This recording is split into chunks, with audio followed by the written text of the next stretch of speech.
My Pet Slime, Cosmo to the Rescue, Book 5. 5. Family Project. What kind of family project? I asked. We've been talking about cleaning out the basement for a year or so, Dad said. Today could be the day to do it. Cleaning out the basement is definitely not going to make me feel better about Grandma being missing, I said. It'll be a good distraction from worrying about her, Dad said. Ugh, I said. I've done so much cleaning in the last couple of days. The other night, I had to clean my room after I made slime. Then, after school yesterday, Claire and I had to clean the third grade classrooms with Mr. Leon, and last night I dusted. Oops, didn't mean to tell him that. You dusted?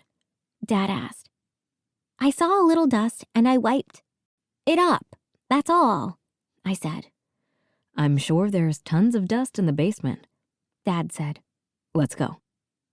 I didn't have much choice, so I followed him downstairs. Mom came too. So did Cosmo, but only because I carried him. There were lots of boxes of old stuff to go through. Mom said we should separate things into 2 piles. Pile number 1, things to keep. Pile number 2, things to get rid of. I picked a box near the door. Dad sat next to me with a box of his own, and we each started sorting things. Mom's old law school papers went into pile number 2. My old art supplies went into pile number 1. Pretty soon, the box was empty.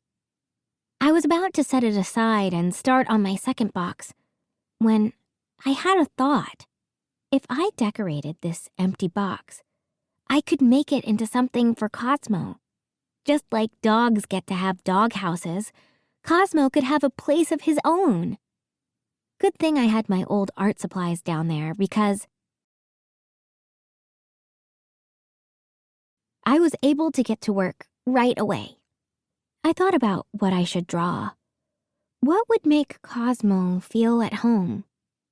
Since Grandma got the dust from space, I decided I'd draw some constellations. Did you know that there are 88 constellations? That's something Grandma told me. Another thing she told me is that the outlines of constellations can change over time as stars move through their orbits in space. I drew my 3 favorite constellations. 1. Ursa Major, which is a big bear. 2. Ursa Minor, which is a small bear. 3. Leo, which is a lion. When I was done, I cut out a little door so it would be easier for Cosmo to crawl inside. Then I grabbed an old t-shirt Dad had put in pile number 2. Hey, what you doing with that? He asked. If you're going to throw it away, can I keep it? What for? I'm making a little clubhouse for my slime, I said. If I fold up a t-shirt and put it in the bottom of the box, it'll be much cozier. A cozy clubhouse for your slime? Dad asked. Uh-huh. You're a funny girl, Piper, he said. So, can I have the shirt? Sure, he said. Thanks, I said. I put the t-shirt in. Then I lifted Cosmo up and put him on top of it. Do you like it? I whispered to him so Dad wouldn't hear. Cosmo didn't answer. He was just a blob right then. Don't worry, I told him. You don't have to stay in here all the time, just whenever you want. Oh, Mom called out. Dad and I scrambled up and ran over to her. She was holding an old photo. Look, Piper, she said. It's Grandma Sadie when she was 8 years old, just like you. Wow, I said. I took the picture from her so I could look closer. Grandma had long hair and braids with a paintbrush tucked behind one ear and was wearing a checkered dress. I couldn't tell the colors because the photo was black and white. She was so cute. Cutest thing in the world, Mom said. Except for you. And Cosmo, I thought. I stared at the picture for a few more seconds before handing it back to Mom. This goes in pile number 1 for saving, I told her. Of course, she said. I went back to check on Cosmo. Are you enjoying your slime clubhouse? I asked softly. But when I peeked inside the box, Cosmo was gone. 6. Who could it be? Oh no! I cried. Mom and Dad rushed over. What's wrong? Mom asked. My slime. It's missing. Maybe you left it upstairs, Mom said. No, I had it down here. I'm sure of it, I said. I made a cozy slime clubhouse out of an old box, and I put my slime inside. Then you found Grandma's picture, so I went to look at it. Now my slime is gone. I'm sorry, Pipe, Mom said. Maybe we can bend the no-making slime for a week rule and make a new batch. I don't want a new batch, I said. I just want I want this one. Mom patted my back. Hey, would you look at that? Dad said.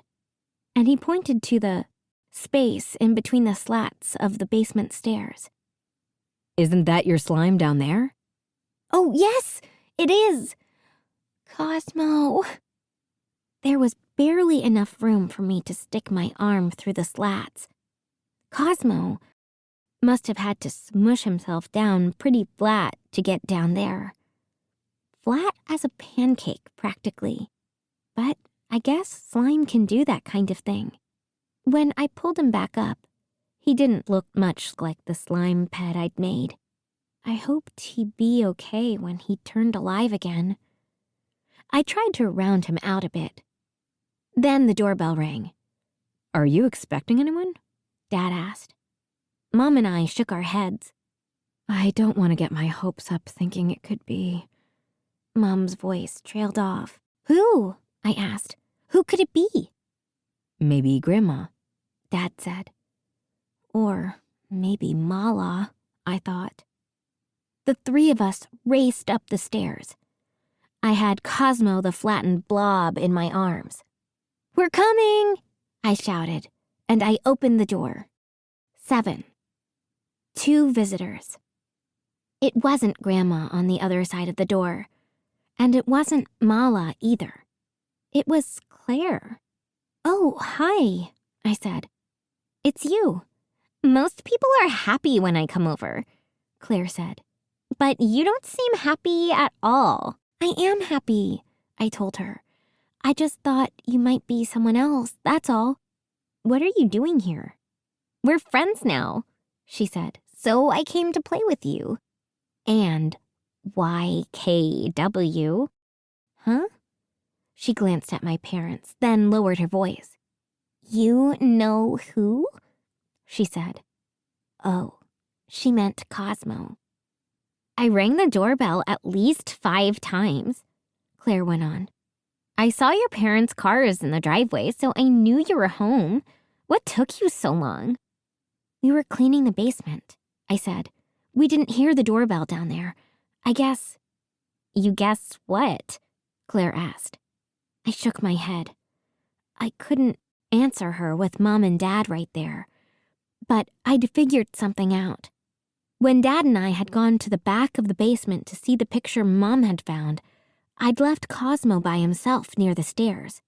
He must have heard the doorbell. I bet he was trying to go upstairs and answer it, and that's when he fell in between the stair slats. Can I play with Claire now? I asked Mom and Dad. And miss out on our fun family cleaning project? Dad asked. I was pretty sure he was kidding, but even so, Claire, the most popular girl in my class, was standing right there.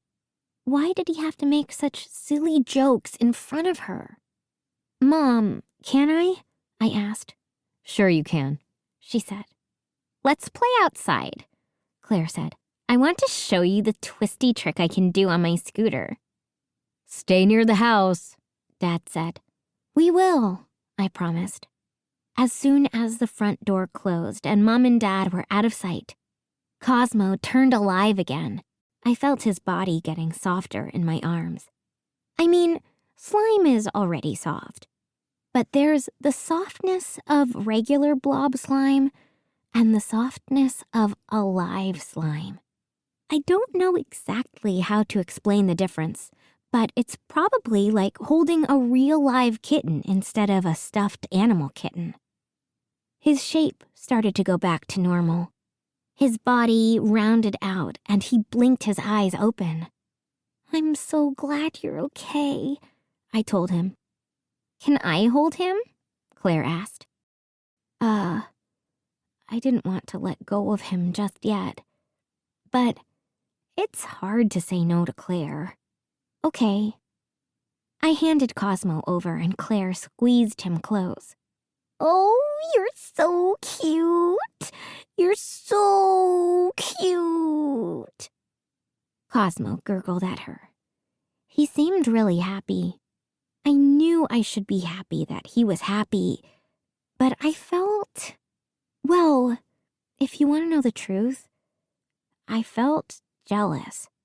I wanted to be the one holding Cosmo and making him that happy. "Don't you want to show me your twisty trick?" I asked. "Oh, yeah," Claire said. "I better take Cosmo then," I said. "It might be too dangerous for him to do it with you." I wasn't trying to be mean. It's just that Cosmo is my pet, which means it's my job to protect him. Cosmo and I sat on the porch steps to watch. Claire put on her helmet. She scooted down the walkway to the sidewalk right in front of our house. Then she kicked off the back and made the scooter go around and around. Cosmo clapped his teeny little purple slime hands, and I clapped my regular hands. Claire scooted back up the walkway. "That was so cool," I said. "Right, Cosmo?" But when I turned to him, he was back to being a slime blob. Just then, a car pulled up in front of the house and a woman got out. She had red hair that was cut into a triangle shape. I'd never seen anyone with that haircut before. Are you Piper McLean? She asked. I was about to say yes, but before I could, Claire asked, "Who wants to know?" That was probably a good question to ask, since this woman was a stranger and you're not supposed to tell strangers your name. Actually, you're not supposed to talk to them at all. But I knew it might be Mala coming to tell me something about Grandma, so I said, "I'm Piper McLean." "Special delivery," the woman said. She handed me an envelope. "This is just for your eyes, not your friends." "Okay," I said. The woman got back into her car and drove away. I ripped open the envelope. There was a letter inside. I twisted around so Claire wouldn't see. "Dear Piper McLean, you didn't take our email seriously, so we're trying home delivery. Bury the real space dust in the window box outside your bedroom by sunrise tomorrow, or else you'll never see your grandma again. Do not talk to anyone about this letter. Sincerely, Mala." 8.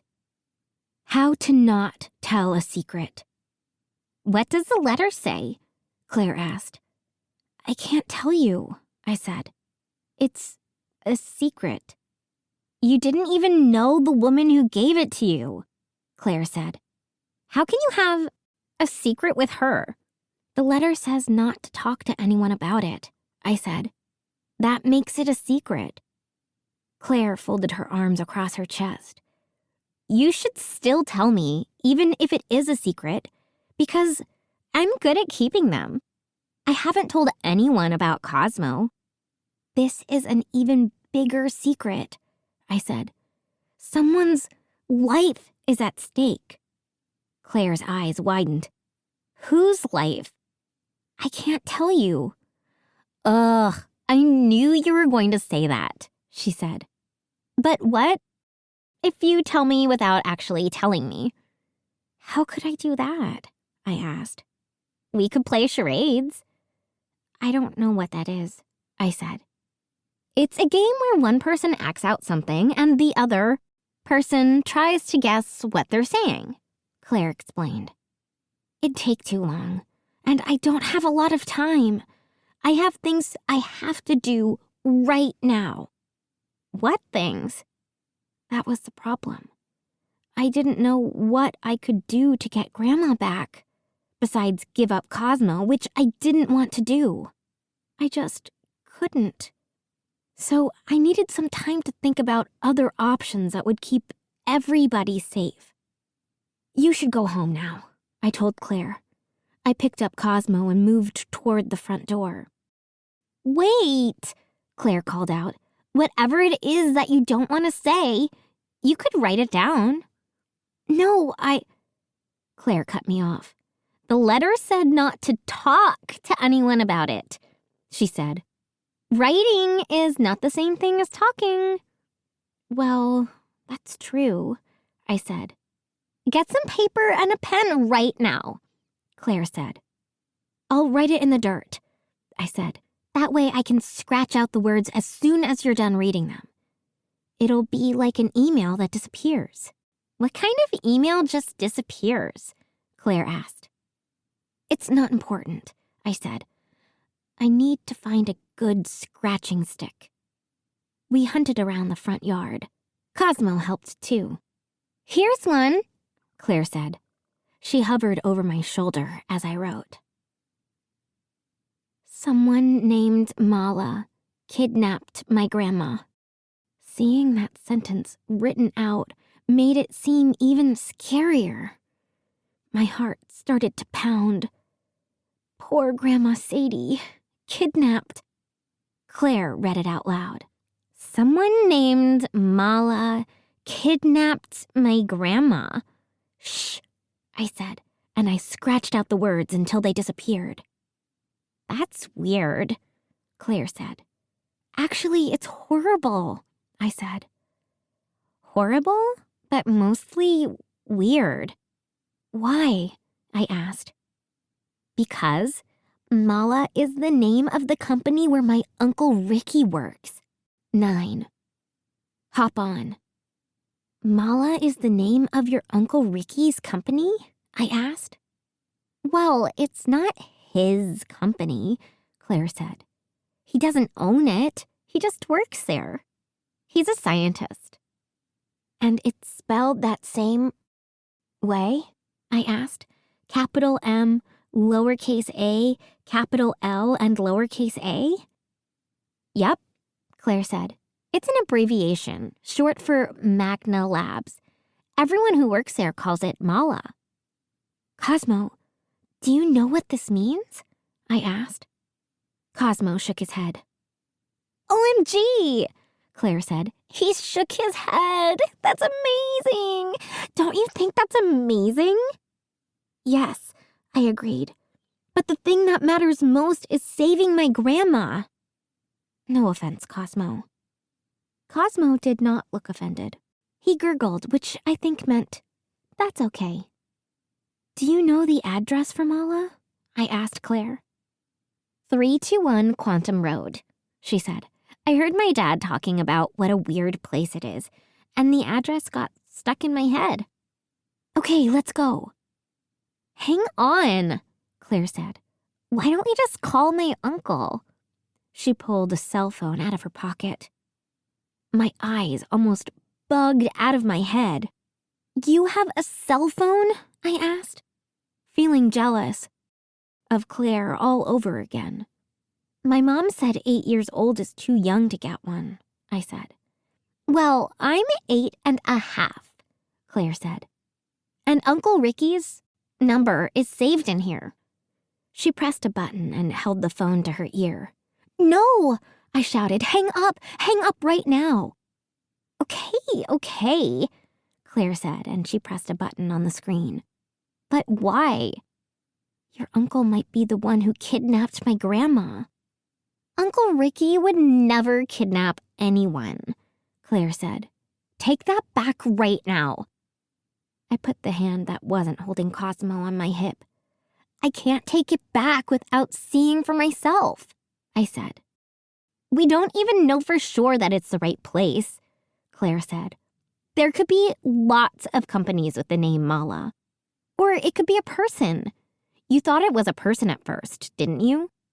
Yeah, but I knew it was a weird name for a person, I said. It's got to be your uncle's company. Like I said, it's not his company, Claire said. Fine, either way, we've got to go there right now, I said. Except, oh no. What? It's Saturday, I said. Companies are closed on Saturdays. If no one is at Mala, how can we save Grandma? Mala is open on Saturdays, Claire said. It is? Yeah, my uncle always says that if you're in the middle of a science experiment, you can't stop working just because it's the weekend. Oh, phew. But the real problem is that Mala is all the way across town, Claire said. It's too far to walk. We can take your scooter. I've never scooted that far before, Claire said. Please, I said. Even if your uncle didn't take Grandma. He didn't, Claire said. Even so, that's where she is, I said. I'm sure of it. Are you going to bring Cosmo? Claire asked. Of course. Okay. Claire stepped onto her scooter. Hop on the back. Wait a sec, I said. I picked up the good scratching stick and wrote a note to Mom and Dad in the dirt. Dear Mom and Dad, Claire and I had to go on a little errand. Don't worry. Love, Piper. They'd probably still be mad that I left the front lawn when they had told me to stay close. But at least they wouldn't be worried. Okay, I told Claire. I'm almost ready to go. Will Piper and Claire find Grandma Sadie? Find out in My Pet Slime, Cosmo to the Rescue, Book 6.